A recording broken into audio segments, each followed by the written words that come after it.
Number 1. The Phantom Setup. Let's be absolutely clear. Palpatine didn't stumble into becoming Emperor. This was decades of planning, manipulation, and playing the galaxy's longest game of political chess.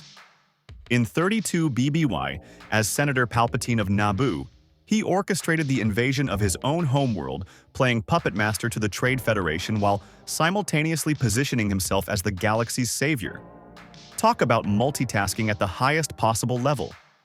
When Queen Amidala brought Naboo's crisis to the Senate, desperately seeking help for her occupied planet, she found herself drowning in bureaucratic quicksand.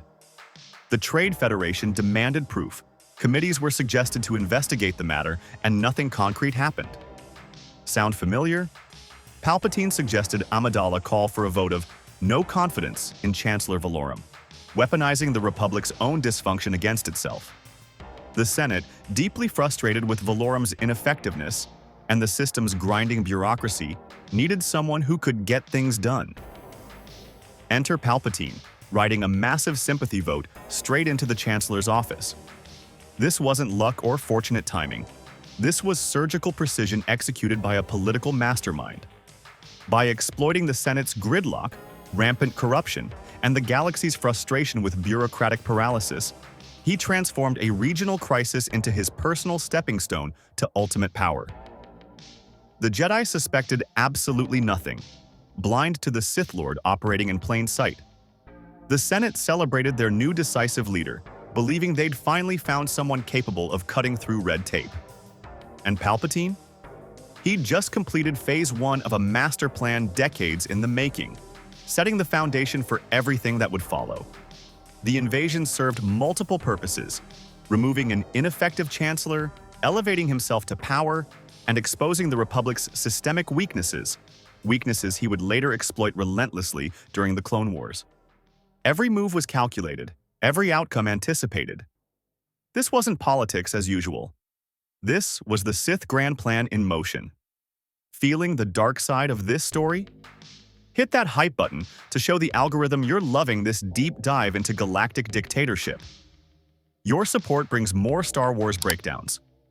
Drop a comment. Could democracy have been saved? Number 2. Emergency powers. Granted, here's where the legal nightmare begins, and it's absolutely fascinating from a constitutional perspective. In 24 BBY, the Emergency Powers Act was passed, allowing Palpatine to remain Supreme Chancellor long after his elected terms expired. Think about the implications. The Senate voluntarily eliminated term limits because of a crisis that Palpatine himself was secretly engineering through his separatist contacts. Create the emergency, demand special powers to solve it. The ultimate political paradox wrapped in constitutional legitimacy. But wait, there's more to this power grab. Fast forward to 22 BBY, and the separatist crisis had reached its boiling point, with systems fleeing the Republic daily. The Senate was completely paralyzed, endlessly debating the Military Creation Act, while Count Dooku, secretly Palpatine's apprentice operating as Darth Tyrannus, assembled a massive droid army. Junior Representative Jar Jar Binks, standing in for Senator Amidala, proposed granting Palpatine expanded emergency powers. Before you blame Jar Jar for galactic catastrophe, understand the context. This gave the Chancellor authority to bypass the Military Creation Act entirely and establish the Grand Army of the Republic on his own. The brilliance? Palpatine made them beg him to take more power. He presented himself as reluctant, burdened by responsibility, while secretly orchestrating the very crisis demanding his expanded authority. Senator Amidala had spent over a year fighting against the Military Creation Act, publicly opposing militarization, but when she was conveniently attacked and couldn't attend the crucial vote, her own representative handed Palpatine everything he needed. The Emergency Powers Act allowed him to bypass legal checks and balances, eliminate term limits, suspend scheduled elections, and control military matters directly without Senate oversight. Democracy didn't die violently. It voted to commit suicide, one emergency measure at a time. The Republic's own fear became the weapon Palpatine wielded against its freedoms. Number 3. Clone Army's secret. Now here's the part that should have triggered immediate alarms throughout the entire Republic. the Republic discovered a fully grown, combat-ready clone army that nobody in the government had authorized or even knew existed. Any sane government would launch immediate investigations. Who ordered this massive military force? Who's been paying for 10 years of clone production? Why were the Jedi and Senate kept completely in the dark? But desperate governments don't ask inconvenient questions when a convenient solution appears. The Kaminoan scientists who designed the clone troopers were deceived by Count Dooku into believing the order came from Jedi Master Sifo Dyas, and that behavioral modification biochips were necessary contingency protocols against rogue Jedi. The Kaminoans thought they were following Jedi instructions, creating safety measures for legitimate security concerns. In reality, these inhibitor chips were Palpatine's ultimate insurance policy against any possible betrayal.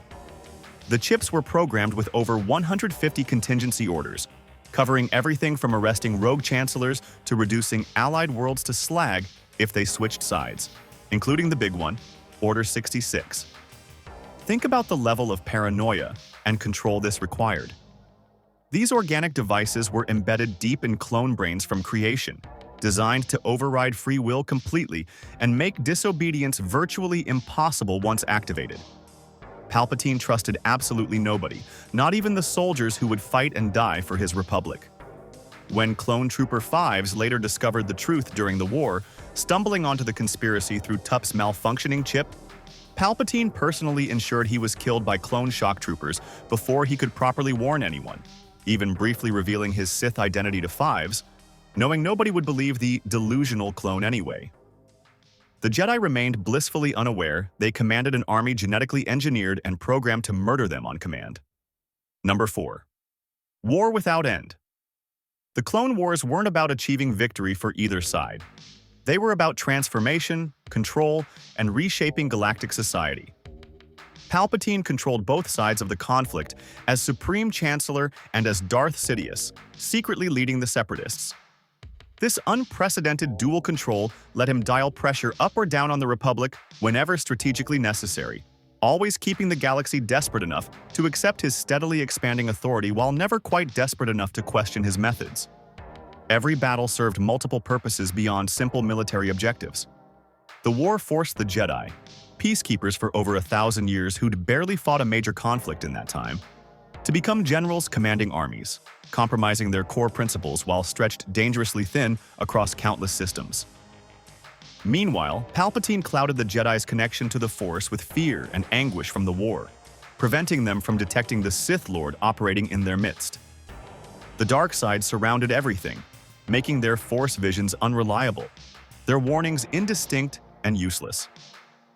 When peace negotiations threatened his carefully constructed plans for galactic domination, shadowy figures derailed every attempt at stopping the war, including an attack that killed Separatist Senator Mina Bonteri, who had been actively advocating for peace.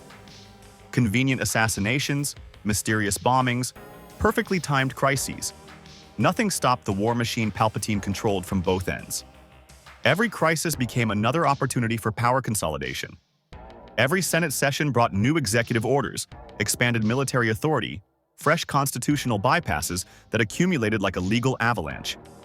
As wartime chancellor, he increased his executive authority far beyond constitutional limits, transforming the office from ceremonial figurehead into military dictator, all perfectly legally, because the exhausted, traumatized Senate kept voting yes.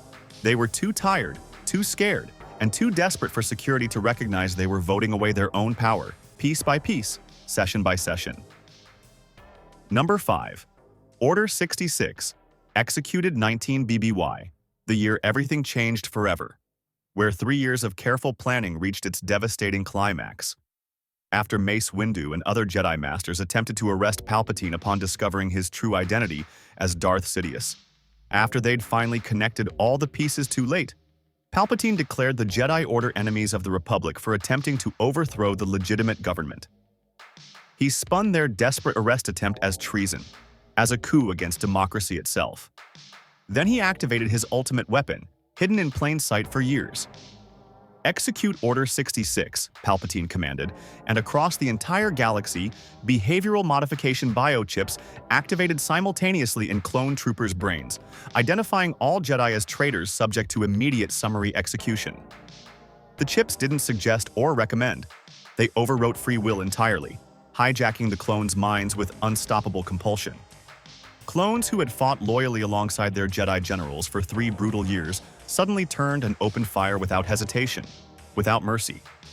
Commander Cody blasted Obi-Wan Kenobi off a cliff on Utapau moments after respectfully returning his lightsaber. Aayla Secura was gunned down by her own troops on Felucia. Yoda barely escaped the sudden betrayal on Kashyyyk, sensing the disturbance through the Force. The real tragedy? Clones like Captain Rex desperately tried to resist the Order but couldn't. The chips froze any hesitation, overriding their loyalty and friendship. Rex managed to resist just long enough to warn Ahsoka Tano to find Fives, referencing the clone who'd tried to expose the conspiracy, desperately hoping she'd understand before his chip took full control. The Bad Batch survived only because their deliberate genetic mutations prevented their inhibitor chips from fully activating. In a single coordinated night of violence, the Jedi Order, guardians of peace and justice for thousands of years, was effectively destroyed. And legally, the Jedi had committed treason against the Republic. Palpatine had all the official documentation, all the legal justification to prove it. Number 6. Democracy dies thunderously. The Senate chamber filled with every available senator. Emergency session called. History about to be made. Palpatine delivered his declaration of a new order, proclaiming himself Emperor and transforming the 1,000-year-old Galactic Republic into the First Galactic Empire. This speech should have sparked immediate revolution, massive protests, perhaps even civil war. Instead, something far worse happened. It received thunderous applause from the vast majority of senators present, celebrating the death of democracy. Palpatine systematically blamed the Jedi for attempting to overthrow the Republic through violent coup, promised the remaining Jedi would be hunted down and defeated, and declared his new empire would finally bring safety, security, justice, and peace to the war-torn galaxy. The rhetoric was perfect, touching every emotional nerve. As Padme Amidala watched in absolute horror from her Senate pod, surrounded by cheering colleagues, she whispered the words that perfectly defined this terrible moment. So this is how liberty dies, with thunderous applause. Why did they applaud their own subjugation? Why celebrate dictatorship? After 3 devastating years of clone wars that had killed billions across the galaxy, most senators genuinely supported the transition because it promised peace at last. They were physically and emotionally exhausted, deeply traumatized by constant war, and psychologically willing to accept authoritarianism if it finally ended the bloodshed consuming their worlds. Others, including those who signed the Delegation of 2000, privately disagreed with the Imperial transition but didn't dare speak out publicly, too terrified of being labeled traitors or Jedi sympathizers in the New Order. George Lucas explicitly stated this scene directly referenced Adolf Hitler's rise to power in Germany, with Palpatine's line about his empire lasting 10,000 years deliberately echoing Hitler's infamous 1,000-year Reich promise. The historical parallel is absolutely chilling and intentional. Democracies rarely fall through dramatic military coups, but through legal procedures, exhausted populations, and thunderous applause from frightened people who genuinely believe they're choosing security over chaos. Number 7. Psychological warfare mastery. But how did Palpatine execute this transformation so perfectly that nobody stopped him? The answer reveals his true genius. He understood human vulnerability, fear, and psychological manipulation better than anyone in galactic history. Palpatine was extraordinarily patient, rarely wasting any opportunity to turn situations in his favor, methodically playing countless people across the galaxy, like pianos, for decades. His masterpiece, his greatest achievement in manipulation, was Anakin Skywalker. From the very beginning, Palpatine carefully positioned himself in young Anakin's life, promising to watch his career with great interest after the Battle of Naboo, strategically becoming the father figure and mentor the emotionally detached Jedi Order couldn't be. He deliberately preyed on Anakin's desperate need for affection, recognition, validation, and control. Fundamental human needs the Jedi's philosophy of emotional detachment couldn't possibly provide. Every private conversation was meticulously calculated to drive wedges between Anakin and the Jedi Council. Palpatine constantly complimented Anakin's abilities, subtly insulted the Jedi Order's treatment of him, and repeatedly claimed they were foolish for not properly recognizing his exceptional potential. In the famous Opera House scene, Palpatine told Anakin about Darth Plagueis the Wise, carefully hinting that the Sith had discovered ways to prevent death itself. Exactly what Anakin desperately wanted after experiencing prophetic visions of Padme dying in childbirth. This wasn't casual storytelling or mere mythology. It was psychological scalpel work, offering forbidden knowledge at the exact moment Anakin felt most powerless and terrified. When it was finally discovered that Palpatine was the Sith Lord the Jedi had been hunting, Mace Windu took several Jedi Masters to arrest him, but Palpatine played the confrontation scene carefully, successfully convincing Anakin the Jedi were actually trying to seize control of the government. On the broader galactic scale, Palpatine weaponized collective trauma brilliantly. The prolonged war made billions desperate for security, increasingly willing to trade fundamental freedoms for promised safety. Number 8. Imperial consolidation. Complete. The final pieces of Palpatine's grand design fell into place with remarkable speed once the Empire was officially proclaimed. Trillions of citizens across the galaxy heard Palpatine's historic proclamation through HoloNet broadcasts, and the vast majority actively supported the governmental transition, genuinely relieved the destructive war had finally ended.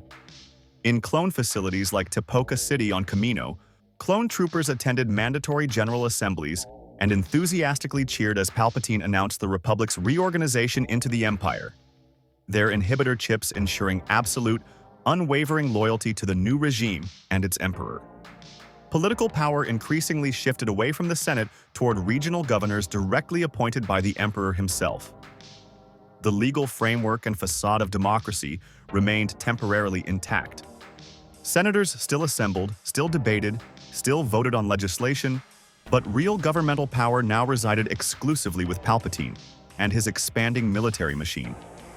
The Senate became theatrical window dressing, maintaining the illusion of representation while wielding no actual authority. Eventually, shortly before the Battle of Yavin years later, Palpatine disbanded the Senate entirely, supremely confident the Death Star's overwhelming firepower would maintain order throughout the galaxy purely through fear. The anniversary of the Declaration became officially celebrated as Empire Day throughout Imperial space, cynically transforming democracy's death into a patriotic holiday complete with parades, festivities, and mandatory celebrations. Resistance movements remained scattered, disorganized, and largely ineffective for many years following the transition. Only a handful of senators like Bail Organa and Mon Mothma worked in absolute secrecy to carefully organize opposition efforts that would eventually coalesce into the Rebel Alliance, risking everything to resist the new order. The Republic hadn't been conquered through military invasion. It was systematically transformed from within, methodically using its own laws, exploiting its own fears, and leveraging its own Senate votes. Palpatine never broke the governmental system. He understood its mechanisms better than anyone else, and carefully bent every rule and institution until democracy itself voted enthusiastically for dictatorship. By the time anyone fully realized what had happened, it was far too late. The Empire had risen not through dramatic revolution, but through paperwork, emergency powers, and perfectly legal procedures. Insane. How Palpatine legally checkmated the entire galaxy. If this breakdown blew your mind, smash that like button and subscribe for more Star Wars deep dives. The dark side of politics never looked so genius and terrifying. May the Force be with you.